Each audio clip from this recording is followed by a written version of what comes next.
country in same years from the fact that we are begin to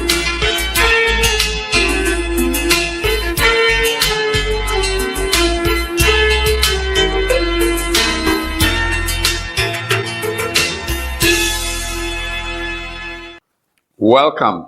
This is Patitos gang. These are peculiar times. Since COVID-19 began its terrible journey around the planet, life has not been the same, literally anywhere on the planet. In our country, we went between being spectators, watching China unfold, to panic, alarm, and all kinds when the index case walked in from Italy. Since then, public officers have risen in many ways to the challenge. Corporate citizens have also thrown in their bit. So has civil society. But we live in very peculiar times. How shall we survive these? What are the issues? Right now, it's a spate of misinformation around the place, and people are worried. Even though the basic information is out there, there are people who are complying, there are people who are not complying, but nothing has brought together our shared humanity in the way that this challenge has. And so today, we've got the gang here to burrow deep into what we could do and how we could do it to make a difference in this world that will not be the same after this pandemic. So I've got a gang with me, and just as a sign of the times, because we are all social distancing and all of that, the gang is not sitting here. The gang is far away, miles and miles away, and we're connecting up through a video link. So I've got Akin, I've got Toyi, and we're going to try and burrow into this problem, the challenges, the issues we face in trying to get people to follow basic hygiene principles, social distancing, and to really get into this lockdown business so that this virus will not find the next person close enough to jump on and will expire itself. What have we faced trying to make society live in these kinds of trying times? I think it's really important that we use communication. Communication is so important during this trying times that we find ourselves. And communication on so many different levels, from the government to the broader citizen. I'm not quite sure if we're there yet. In terms of, the types of communication that we need to have on the grassroots, in the front line, and making sure that everybody really truly understands that if we really practice this physical distancing, social distancing, physical distancing that we're talking about, that we would really be doing our own bit of flattening, or even, if I may, crushing the curve here in Nigeria and in Africa as a whole. The other, challenge is really making sure that before we even got here, the strategic plan that was laid out, was there any plan, for the underserved communities, in terms of food, in terms of making sure that there's water and there's light, all of the basic necessity that really and truly our government is supposed to provide.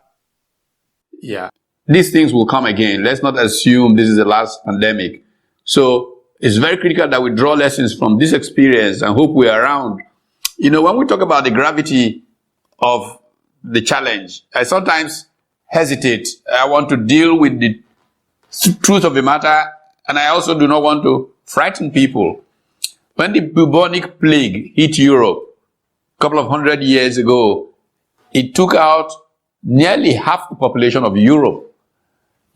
When the influenza hit us in 1918, it took out 21 million people. So this is a very serious thing that can really wipe out a whole country. I mean, lately I've been studying the evolution of human history and conquest. The Americans were not conquered by the guns from Europe. Cortez arriving in Latin America with, 268 men could not have wiped out the Incas, millions of them, great warriors and all of that. What happened was the measles, the other infectious diseases that the Europeans brought with them, which they had become immune to, and the Native Americans were not immune to, took out 99% of the population. So we should be very, very sensitive to the gravity of what we're dealing with. But we have protocols we can follow that can save us that kind of fate. And I don't know, Aki, what do you think we should or should not be doing at this time from what we've experienced? This communication has to be matched with demonstration. So we communicate, and then we really need to demonstrate. That takes us back to the influenza that you are talking about. I remember looking back into my history in the 1930s, one of the influenzas, the Spanish influenza that drove into Nigeria. I remember reading from the history books, that was the beginning of the white garment, Babalola kind of thing. And people said, yeah, okay, the measles that is coming upon us can be taken away by prayers, okay? And people should not get us wrong now. Prayers has its own place, but the demonstration that I'm talking about is a demonstration of the fact that in private sector, we talk of business continuity. You should really be ready for things like this to come, even simulate it, assume that it's going to happen. Yeah, surely, Aki, there are challenges that are flowing from our current state of political arrangements and all of that. But let's begin, to be fair, by commending some public officials, the Lagos State government people, who have done an extraordinary job of work, even though there are gaps that can be filled, bridged in some areas. But we need to commend them for the work, the effort, the passion with which they face this. We need to commend our doctors, medical personnel, generally the health care people who have been on the front line of this war. But there is clearly a problem with the people feeling that, look, government has not prepared enough for us, we are a broken people, and all of that. How do we contain those kinds of challenges and not complicate a very difficult situation with something like a social uprising, which many people fear in some neighborhoods, for example? Humility and communication. Come to terms with the fact that you fail the people. It's one of those things that is difficult for people to accept. Yes, it's cut us pounds down, but citizenry, I think we've gotten it wrong. I think Mr. President and the governors, and I go back to Lagos State, 20 million people. What Sanwo-Olu has done, holding the fort, is not only commendable, and the fact that he's been able to put a square peg in a square hole in Dr. Abayomi, the communication has been so intense, and we should also not forget, whether in Lagos or outside Lagos, some of the caregivers have lost their lives on account of the fact that the average people have really not come to declare. And they are not coming to declare because people from top up came into Nigeria. And when they came into Nigeria, they knew the basic rule is to isolate. They did not isolate, they started mingling. Okay, like you said, Pat, that we should not continue to cry over spirit milk. I, as a communicator, what I need to do, because people need to see that I'm human, I have gotten it wrong, I have not done it well, I'm sorry about it, and I'm going to start to begin to do some things about it. Well, there, people will give you some, and Nigerians are just listening people. Okay, if I cannot provide something for you now to put something in your pocket, which, for instance, if you even do a small calculation, because you have to get into arithmetic here, do a small calculation, the only thing that you can do is say, for instance, you pay 30,000 naira. That's what's going to make sense to people who have a PVC and say about 40 million. If you do this small maths, you are talking about 300 billion or more. We don't have that kind of money. Yes, we've seen people, we've not led by example. Yes, we have not taken care of the hygienic needs that we need to take care. But gentlemen and ladies of Nigeria, we are sorry. Yeah. Well, Tony, we've been talking about this business of people not showing up to say, look, I have just arrived from such a place, I want to self-isolate, and then going to doctors when they have a symptom and exposing the poor doctors who are not prepared to the infection. Obviously, it seems like there's a perception that there's a stigma with this infection, which is just like a common cold. You don't have to go to anywhere peculiar to pick it up. You don't have to, have done anything unseemly or unsightly. So part of the challenge we have is communicating that bit to people to realize that they're doing themselves and doing the world a favor to immediately communicate the context in which they're having any symptoms, rather than endanger healthcare personnel by showing up at the local clinic. What could we be doing differently in that regard? I think this is not the time for sentiments when it comes to telling the truth about what it is that you actually have. If you're showing symptoms, there's no stigma attached to it. We've seen all across the world over. The good news about the fact that we're in 2020 is that even people in the rural areas, in the villages, have telephone, have radio, have television, that they can hear what's going on around the world. And this disease does not know rich from poor, does not know a middle class from a baby, does not know an elderly from a young person. It affects everyone. It does not discriminate.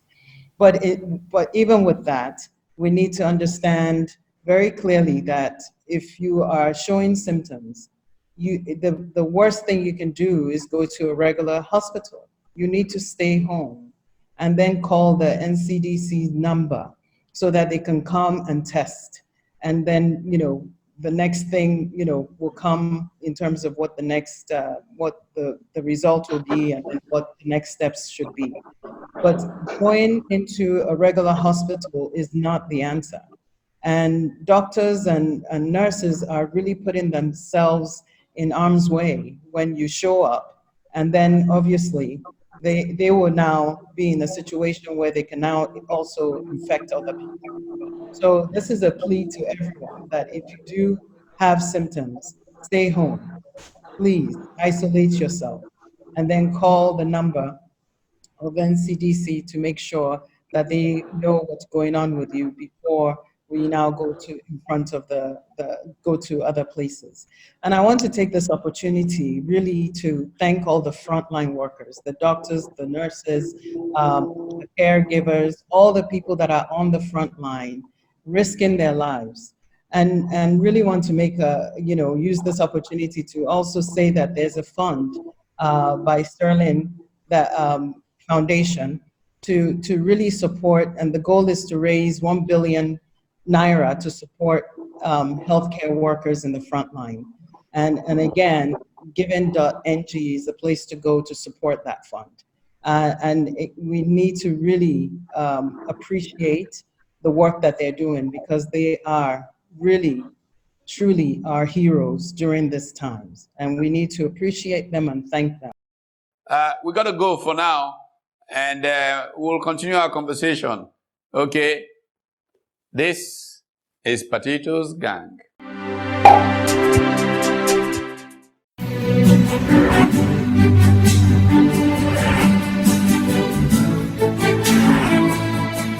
We are back. This is Patitos Gang, and we're still looking at surviving this scourge, this coronavirus. Now, clearly, there are many things that need to be done. One of the areas is mobilizing local genius. This country went through a civil war, and we produced a lot of things in Biafra and all of that. Surely this is a good time to wake up native genius in our country to manufacture things that we can manufacture here and not wait until we get things shipped into the country and all of that. In what ways could we be stimulating this at this time? Very quickly, let me say, mine starts with me, within my ocean of sanity.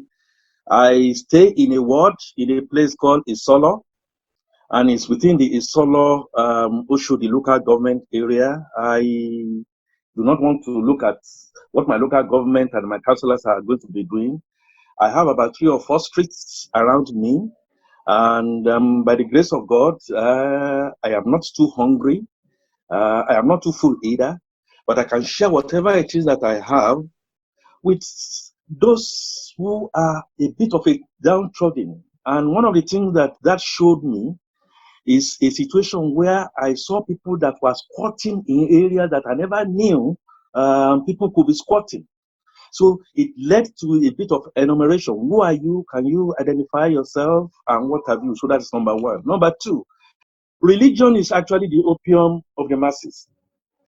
Irrespective of whatever you say, people say, oh, yeah, they say we should just stay home and they have not given me food and what have you. And like I said earlier, yes, I understand they've not given you food. We'll get back to them. But for now, we have to stay alive. You know the reason why we are saying this? The God that we are talking to hears in quiet. Let's just do that. The third one is the fact that if we are on social media, I know a lot of things going on social media. I think my incomplicit middle, that's to borrow from Patrick Utomi, I don't want to be a complicit middle.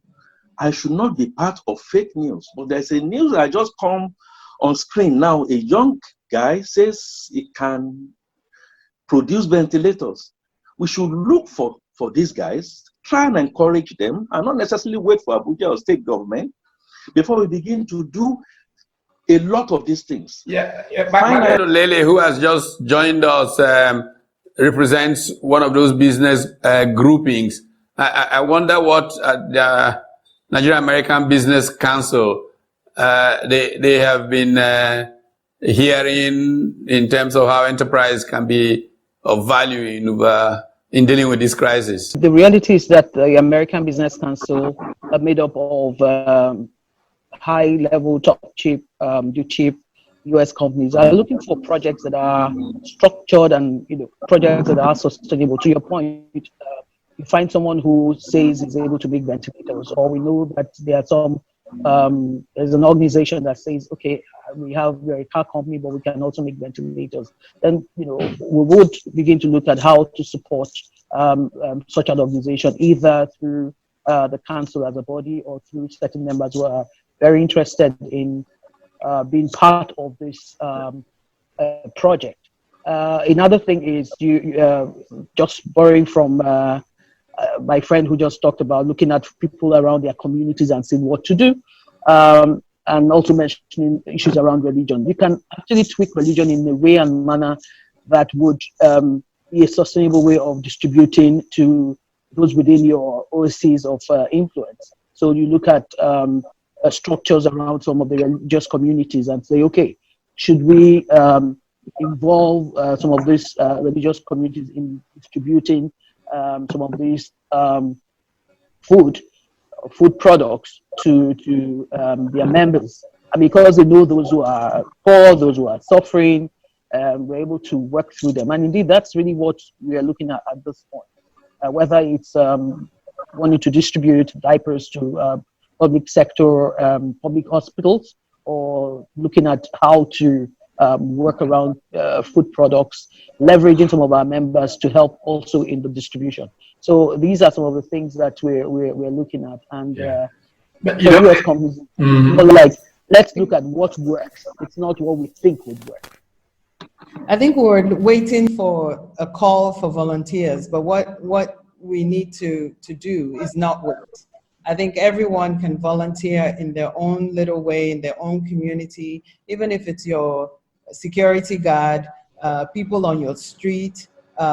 You know, everybody needs a hand at this moment. Everyone needs to be reassured that the sun will come out again, and that this is not this is not forever, and this lockdown is not forever, it's for a short while, and that we will come out at the end of this. And hopefully, like Mr. Aki said earlier, we'll be stronger and better because we have, using humility, admitted that we have not prepared well.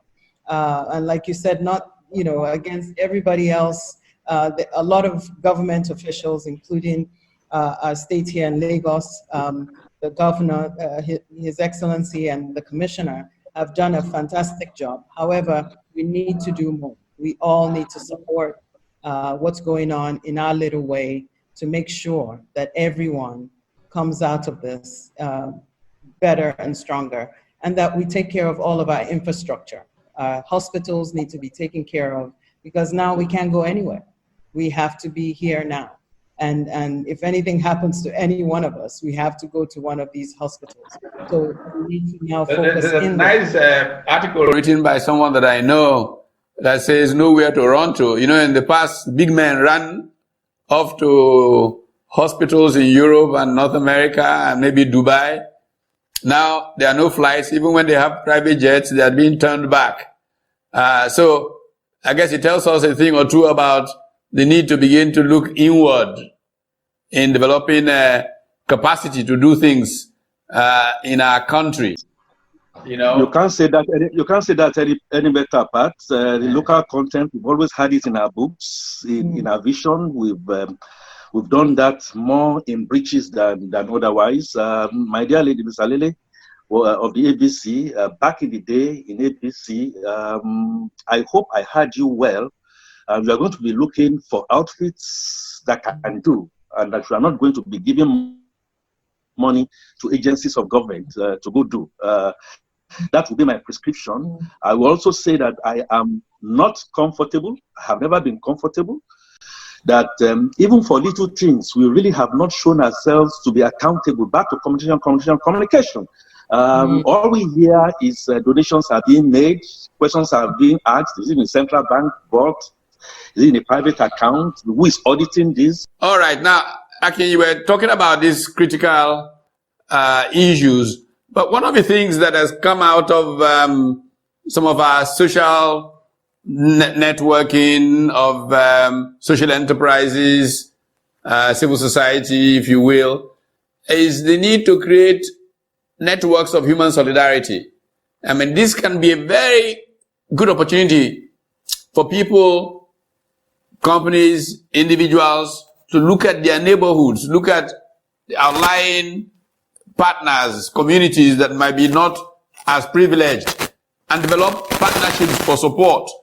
I wonder how that can play out and should be organized, because it will help social stability if it's one of the benefits we get out of this challenging time that we are living through. I tell you, Patrick, is one of the basic things that we see that is mediocre in our centralization, government being too big. And we've been talking about restructuring, people talk of political, economic, or whatever it is, but things really get to the grassroots. I mean, COVID-19 has shown the fact that we don't have functional local government authorities. And what I am saying I have done at my angle is a situation where, like government, nobody believes government, so nobody wants to believe me, but I have now had to go out to tell them that, you know what, let's keep ourselves alive and let's be accountable. Thank you all. We got to go. We can stay together on those social handles and continue this conversation. this Patitos gang